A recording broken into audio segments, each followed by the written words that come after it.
If you are a movie actor, you would assume that the movies and films or TVs that you star in should make you the star that you want you to be or you hope to be. But for one actor, you will be surprised what actually made him a household name.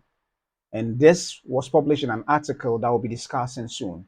And also, Sinners, the movie directed by Ryan Coogler and starring Michael B. Jordan, the duo being a regular collaborator on movies, have premiered in New York and also in London to raving reviews, particularly the Rotten Tomato scores. However, an article published in one of the biggest trades or publications online in the United States says that it might be in trouble with regards to the box office receipts. We'll be discussing why they think so and perhaps the possibility of a different turn of events should it really do well with the audience. This and more is what we'll be discussing, and my name is Papa Otu right here on the Film Mandate. Stay tuned.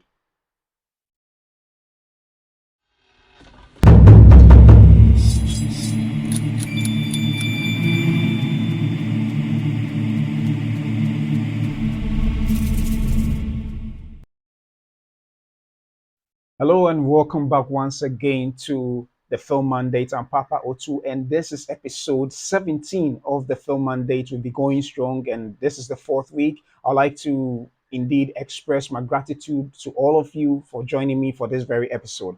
And in our very first story, we are talking about none other than Harold Amenyah. For those who know him on our TV screens in particular, he is he has been starring in he's been starring on our screens from the year 2012 till now, both in television series and also in movies. And he happened to be interviewed by Becky of Joy News, and certain questions came up, and he actually explained why perhaps what we might have thought was the case that made him a household name was not at all, particularly knowing that he is a movie and TV actor. Majority assume that what made him a household name were the films or the TV series he starred in. However, he said that is not the case. So let's read the article and find out what perhaps made him the household name that he is today. So Harold Amenyah, I hope I'm pronouncing the saying name right, but Harold Amenyah speaks about being a celebrity in Ghana. And there's an article that was published on 4th April, the source being Rebecca Chinibwa Dako. Sorry. So that's Harold Amenyah in your picture. Actor and TV show host Harold Amenyah has revealed he lives a very normal life, unlike many other celebrities in Ghana. Speaking to Joy News, Becky, the actor, said that unlike what people assume being a celebrity is like, he likes to do everything by himself, including running errands, adding that he hates it when other people do these things for him. Asked about what is it like being in the limelight, Harold Amenya said that I don't really know what it means to be a celebrity. I only dress up and show up at events. If that's what it means, then that's what I do. That probably makes me look like a celebrity. Touching on how he survives under the spotlight, the actor said a person must have the mental fortitude to survive in Ghana. You need to be mentally strong in the sense that you are not moved by what people say. Of course, it's good to have compliments, it's good to have fans, it's good to have people shower praises on you. But guess what? If that gets to your head, then trust me, their criticisms and negative comments will also get to you. So it's good to have balance. Harold Amenyah is a Ghanaian actor, TV personality, fashion icon, host, and businessman who has worked as a brand influencer for popular brands, including telecommunication giant Tigo. He made his acting debut starring in a 2012 TV series XOXO. Amenya moved on to feature in several Ghanaian movies and series, both Akan and English, such as Foreplay Reloaded, Honor My Tears, A Sting in a Tail, Wedding Night, Every Woman Has a Story, Sadia, and Eden. Amenyah became a household name after his commercial for telecommunication company Tigo debuted Drop That Yam, which also featured Ghanaian actress Na Shoko. In 2019, through the Ministry of Tourism, Arts and Culture, and a Barbados movie production company, Amenyah and other Ghanaian actors were selected to star in a Year of Return 2019 movie titled Joseph. He played the character Ni. Yeah, and this is an article published in or on the Journal Online website, and he was interviewed by Rebecca Amenyah. Hey, sorry, Rebecca Cheneboa. Pardon me. Yeah, so that is Harold Amenyah in your short. And yeah, so he's been on the screens for more than a decade. And for those who have been watching Ghanaian television a lot, you would know him from his very first acting debut in the series XOXO, which was very popular, back in the days. And he moved on to do other projects as well, both also in film as well as television. And yeah, for a lot of actors, what really establishes them as a household name is mostly the films and TV series they starred in. So I mean, you would definitely assume that for a celebrity or for a star or an actor like Harold Amenyah, you would think that same was what granted him that fame or perhaps stance as an actor that he is today. But unfortunately or fortunately, what made him a household name was not the regular productions that he's been on that Ghanaians have been used to over the years. Because for XOXO, it being a series, it stayed on a television for quite a number of years. And likewise, the other production he starred in was also quite big in scope in Ghana in particular. So it's quite surprising to realize that it is actually a commercial that made him a household name, which, yeah, all in all, is still good because commercials like television series and movies are also storytelling medium of a sort, but this time around for a product. And the for those who know about Drop That Yam commercial, it's quite a funny. I wouldn't. In today's age, we might even liken it to what is on social media now as skits. But yes, it was a commercial, and it starred some great names like Messi Asiedu and Na Shoko and other big names in the television and the film industry in Ghana. Yeah, so that is what actually blew him up from his own words, and perhaps also brought much attention to the other actors in the commercial as well. So yes, it's a mixed blessings, if I may say, because but that would all be dependent on perhaps how well the commercial was told and finding the right kind of one-liners that became popular with people.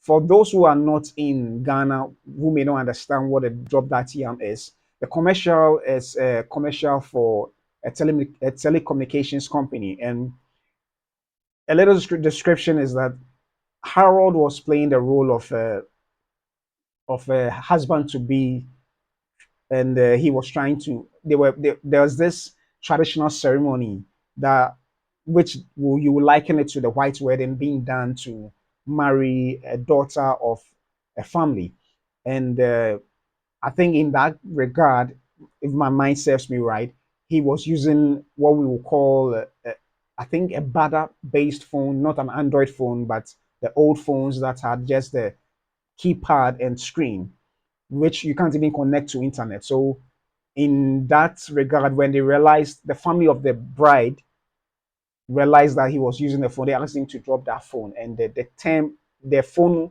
that kind of phones were termed as yam. So, drop that yam is in reference to him dropping the phone. Yeah, so that is that became a big joke in the country in the sense that whenever someone is using such phones, we tell me that, hey, you are using a yam phone. Yeah, so that's what became very popular. It became a very popular lingua in terms of such phones. So it blew up so big that it also shined more light on the actors who were featured in the commercial. And that is quite interesting. So yeah, commercials in a way has a way of making people if the stories were told right, it makes people remember the commercial and also associate those who were starring in it with that. And yeah, Tigo, who have now rebranded differently, have quite catchy commercials which stayed on our screens and were very endearing to the people of Ghana. Yeah, so Harold is not lying concerning how he became a household name because of these commercials.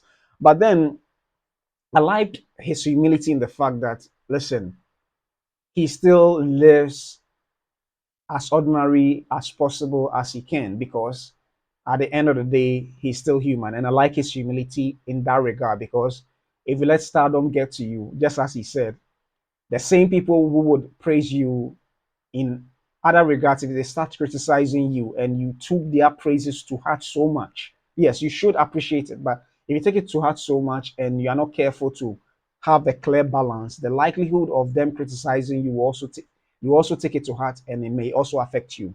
Yeah, so I really like his down to earth answers, and yes, for him, I don't know him personally, but you never see him showing off or you know raising his shoulders and trying to let me say exploit his fame for any other thing. And yes, he wears many hats, so he most often he'll be found at different locations doing different stuff altogether, but he still maintains that air of humility, and that is really really good.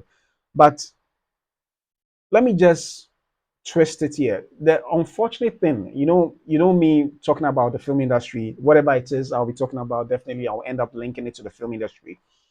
So a lot of in another article that I read with regards to the other article picked the source from here, but they stressed a little bit on the fact that he went on further to talk about the fact that even though he's been in the industry for long and he's being called a celebrity, it still doesn't match what is actually in his bank account. And that is what I want to also talk a little bit about. The challenge we have in our industry as it stands now is the fact that there aren't necessarily like standardized fees of a sort that actors, depending on perhaps your status, whether you're an A list actor or B list, C list, the minimum. There isn't a minimum standard fee by which you will charge. And I think that in a way hurts the economic lives of a lot of actors because most often an actor starring in a movie may be seen as big, especially when a movie is a hit. But most often than not, that fame cannot be related. You can't really correlate it to his financial status because the assumption is that because he's been acting for this long, because he starred in a number of these productions, he is indeed perhaps a celebrity. And most often when someone is termed as a celebrity, it is not just the name celebrity, but the fact that he also may have the necessary finances to support perhaps that status. And most often that's not the case. So it is quite challenging. And yes, admittedly, in the film production in Africa, or maybe to be specific, Ghana, a lot of productions have to squeeze a lot out of the little money they are using to do their production. So it's actually difficult on every side. But then it becomes a challenge when, especially for filmmakers, both behind and in front of the screen, don't have the necessary funds to support what they have done, or maybe rather, let me put it this way, they don't get the necessary requisite fees to that to be paid them to for the work they have done. And that is quite unfortunate because a lot of these actors and filmmakers give a lot on screen, but unfortunately, it looks like the economy or the industry as a whole doesn't have the necessary infrastructure to help support the good work they've been doing. So it's quite sad. And I think my hope is that there is the need for perhaps the Actors Guild. I don't know whether they've been doing that already, but for the Actors Guild to find a way of bringing about standardized fees, which should be appreciable enough to help the industry players for, I mean, the actors to be able to receive the a deserving pay. And I'm speaking this time around for actors, but I'll also not forget the other guilds and the other unions. There is a need for them to also perhaps unionize properly and provide standardized fees for, the base fees for every one of the professionals in this industry, because there is the need to elevate quality, and sometimes to elevate quality also comes with making sure that the necessary pay is given to the players involved. When that is done, I believe it will elevate the entire industry, because I'm not really a sports fan, but for a lot of sporting clubs outside, yes, I know a lot of people would say they have enough money to be able to pay actors, or sorry, players at a certain level. But sometimes the value of a player also determines the quality of output he's is likely to put up when he's on the field. And I believe that there is the need for the actors in this country, not forgetting the all other stakeholders in the film industry, to also receive good pay so that it can help them in their delivery, or even not necessarily in their delivery, but also to deservedly they deserve such amount. They deserve to be paid well. And it's no fault of the producers, granted, although some producers may take advantage of some actors when they are coming up, but the entire industry actually needs a facelift with regards to better pay, better condition of service, and all other necessities to help every stakeholder, not just the actors, but every stakeholder involved. And I remember an article that I read some time back that Samini, who, though a musician, has had a foray into the film acting business, and he himself realized that no, the actors are not really well paid, and he was even advocating for actors to receive better pay. So yes, it is a problem. The music industry, though, is challenging because of the several shows they get to play, and most often a lot of these musicians have their own team and management, and they are able to organize their own events. They are able to see appreciable money compared to actors who, if he otherwise doesn't star in another person's production, he may not be able to, or she may not be able to receive any funds at all, unless perhaps he becomes a producer and through some means is able to make sure that the film that he is producing makes enough money. But even in our culture, it's not likely for you to make. I wouldn't say in our culture, in our country, in industry, not just Ghana, but Africa as a whole, the likelihood for you to make your money back with good profits is very low. So yes, I indeed sympathize with Harold Amenyah and all the other actors who may be facing such. We see them as celebrities, but unfortunately, sorry, but unfortunately, their celebrity status and their finances are not the same, and it's so unfortunate. And yeah, so this sums up my first story. I thought it was an interesting article, though old. I thought it's worth sharing. And funny enough, my second story, Harold Amenya looks like the star of the movie that I'm about to talk about, and then he's none other than, sorry, Michael B. Jordan. So for those who know the movie I'm talking about, it's Sinners. And Sinners has already premiered in some countries, and that is the countries we are talking about is we are talking about New York, and then about a couple of days ago, it premiered in London to some raving reviews. Some raving reviews. We'll be actually talking a little bit about some of the critics' reviews they gave.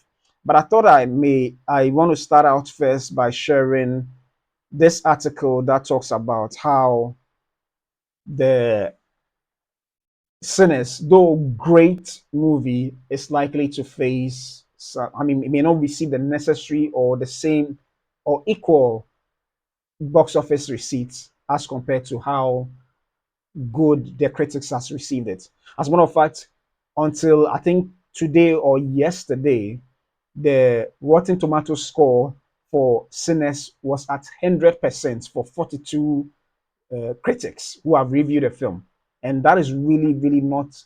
It doesn't really exist. Most often, it doesn't really happen. It has since dropped then to 98 out of I think 64 critics or so, which we'll be taking a look at when I display the Rotten Tomatoes page.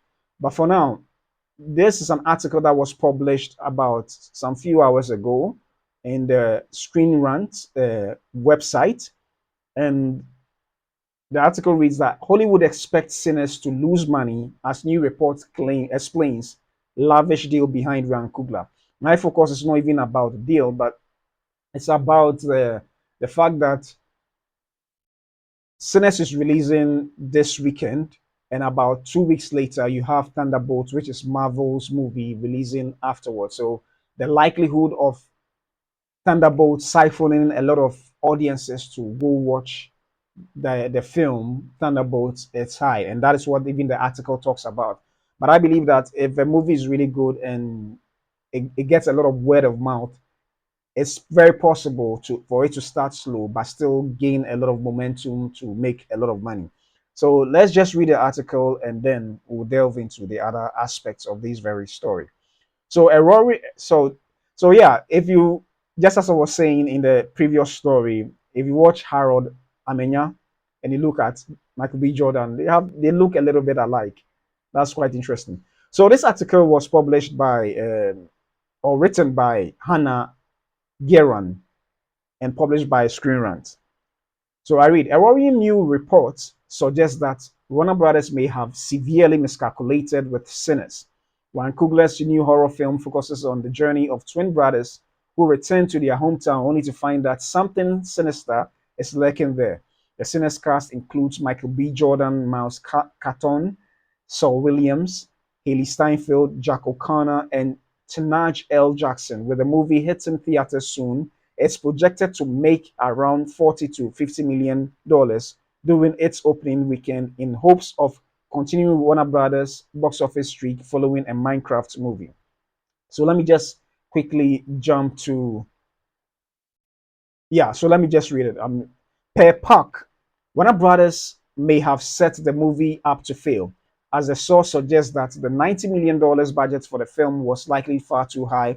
This valuation came after the film was bid to multiple studios, who allegedly estimated its reasonable cost to be around $60 million. Warner Brothers Entertainment chairperson Mike DeLuca stuck his neck out for Sinners and allowed the studio to buy it for higher, now rumored to have cost even more. The source estimated that Sinners will need to do around $300 million at the box office to profit.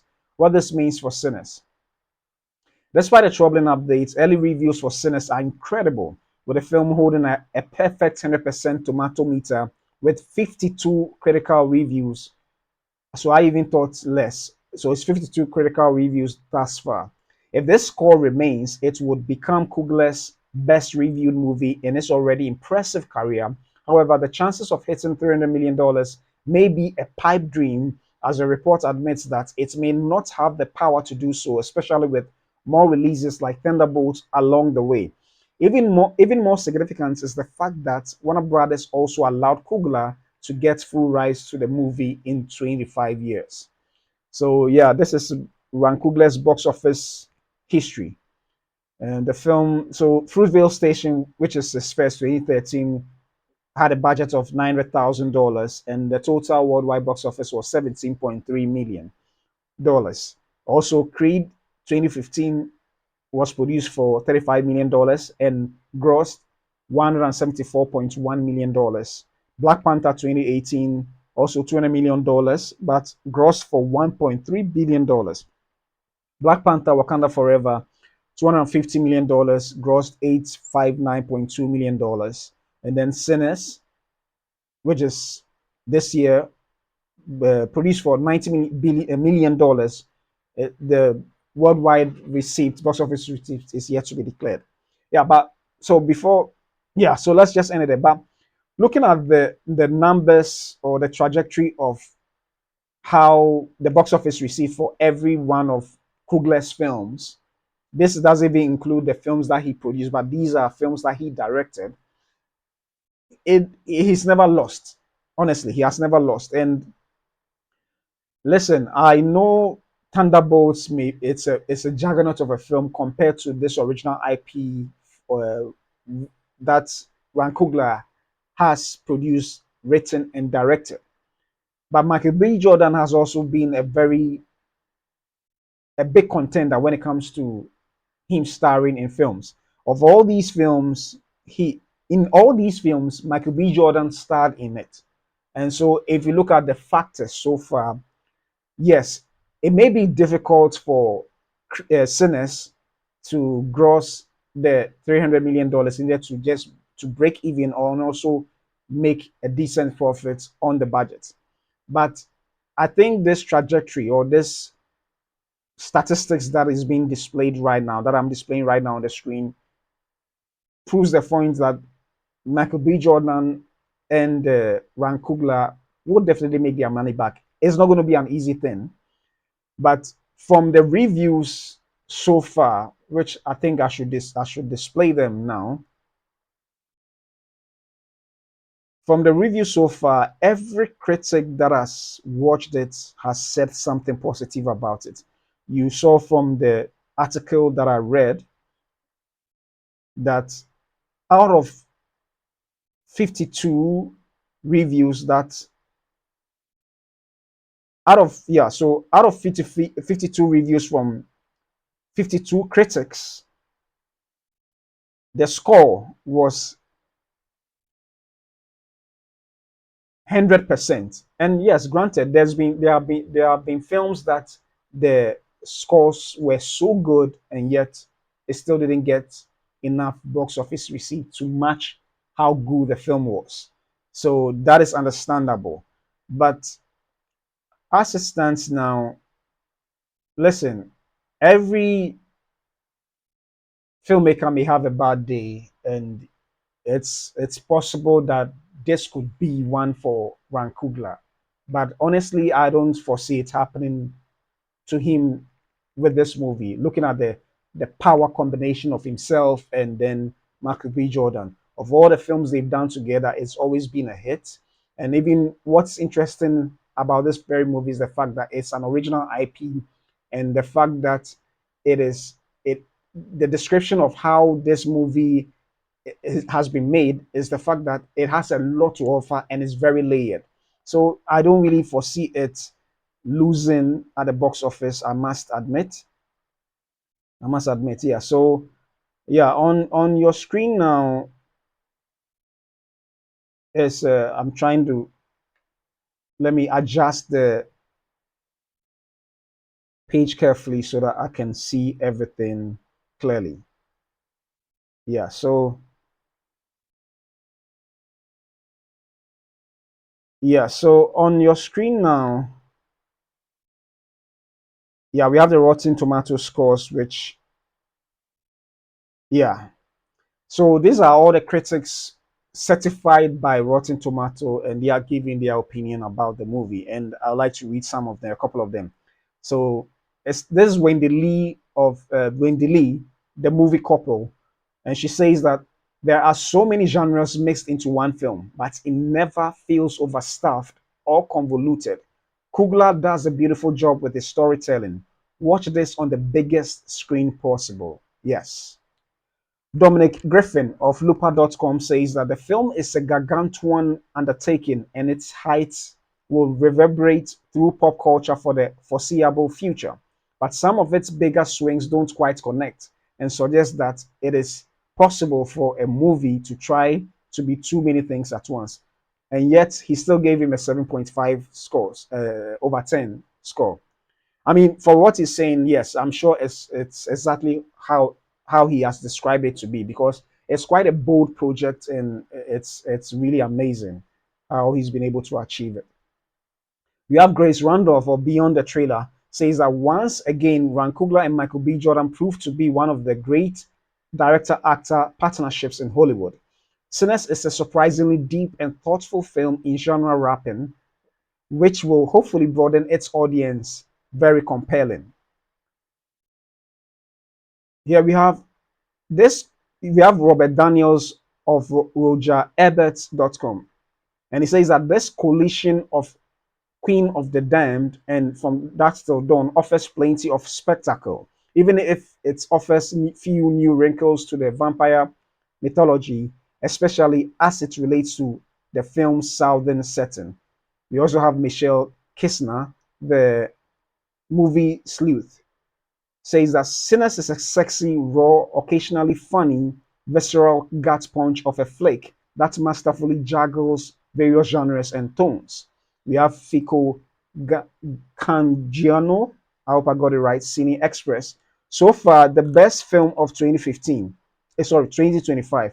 The Michael B. Jordan and Ryan Coogler hot streak continues. Beautifully presented, incredibly executed, with more bites than expected. And the score here is 4/5. Yeah. We have Charlie Ridgely of comicbook.com, and he says that the director behind Creed, a Black Panther, is who we thought he was, and so much more. His new movie Sinners is the kind of blockbuster masterpiece that seems to come along only once every few years. Wow, that's quite a, a commendation, a high commendation. Yes, Ron Coogler expands on previously explored themes of freedom and racism with a genre twist in spellbinding sinners. It's pure, awe-inspiring movie magic. And let me read the last one. That Ron Coogler's Sinners is so astonishingly good and thematically layered, gives me hope for the future of filmmaking. Wow. And this by Mai Baki of Screen Rant. 9/10 original critic score. So yes, there you have it. A lot of these critics, even those who had something, I wouldn't say negative, but they observed that something didn't work right, still gave it high praise. And I believe that this indeed speaks to the fact that the box office receipts will definitely 300 million, they will definitely make it back. It's going to be very difficult considering the fact that the critics who also watched Thunderbolts are also giving it high praise that it's really a good movie. But I think there will be a market for both of them, and yes, both of them will make their money back in terms of their their box office receipts. So it's quite an interesting project that Ron Coogler and Michael B. Jordan has put out. As a matter of fact, the little research I've done in time past suggests that this won't be the end of it. Provided, yes, it does well in the box office, it's going to be an entire franchise with perhaps connected movie series or spin-offs. Yeah, so I'm hoping it makes it big in the box office, and it will be screening worldwide come Friday, April 18th. And I would encourage everybody to go and watch it because Mike B. Jordan and then Van Coogler's combination or their partnership has always been great. It's going to be a good movie, entertaining. However, bear in mind it's a horror, it's thriller. So, and I learned that there are some very adult. It's an I wouldn't say adult theme, but it's not really for kids. So you would have to be perhaps 16 and above before you can watch it. So yes, just a caution for parents who may want to take their children to this movie, keep in mind that it's a thriller. So if you haven't watched the trailer, perhaps you should watch it before you decide to take your kid or your child along. So that is something I would like to caution you about. But yes, it's going to be great, and I would encourage everybody to go see it. Ryan Coogler and Michael B. Jordan's partnership has always been good. Let's go and support a brother from another continent, and I'm sure, you know, I'm praying. My hope is that he makes it. They even exceed the $300 million projections that have been made. That it should actually accrue before it can break even and make a decent profit on it. So yeah, so this indeed wraps up the stories, the two stories I have for this very episode. I'm thankful and grateful that you joined me for this very one as well. So I'll be coming your way again tomorrow with another episode, very exciting stories as well. So I'd like you to leave your comments down below if you have any differing opinions or thoughts or ideas that you think I need to take a look at and also address. So thank you so much for joining me once again for this very episode, and I'll see you tomorrow.